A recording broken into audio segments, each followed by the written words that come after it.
So this is a 2010 Subaru. The customer brought it in with multiple complaints. Running rough, cruise control in-op, things like that.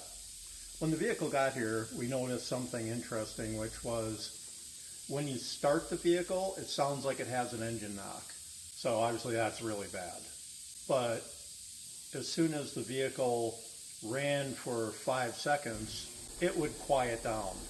Typically, people might think, oh, that would be piston slap.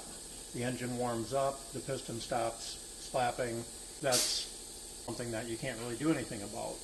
However, it ran rougher than average, so what we did was we took the timing cover off to inspect the timing belt and components. And what we found is the timing belt, just by taking the inspection cover off here, looked fairly clean. It almost looked like it was relatively new, but something didn't seem quite right.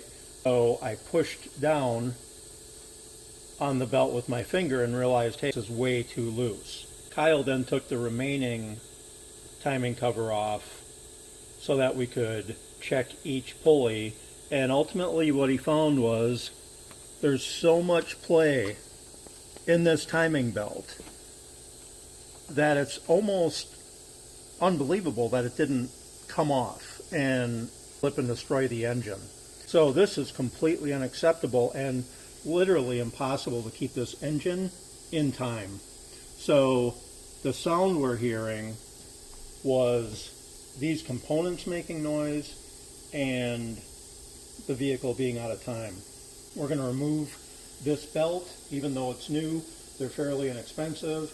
We're going to count the teeth in it to confirm that it's the right number of teeth for this engine, because these belts come in different sizes. We're going to change all the components and put it back together, turn it by hand twice to make sure that everything lines up and that there is no play in the belt, and then this engine's going to be quiet.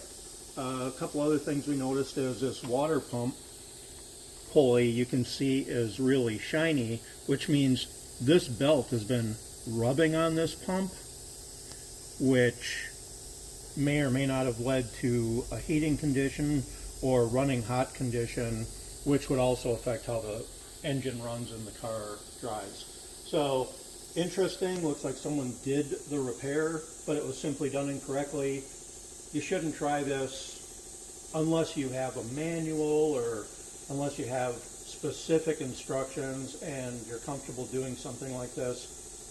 One misstep on this and the valves bend and your engine is pretty much destroyed, unless you want to change cylinder heads.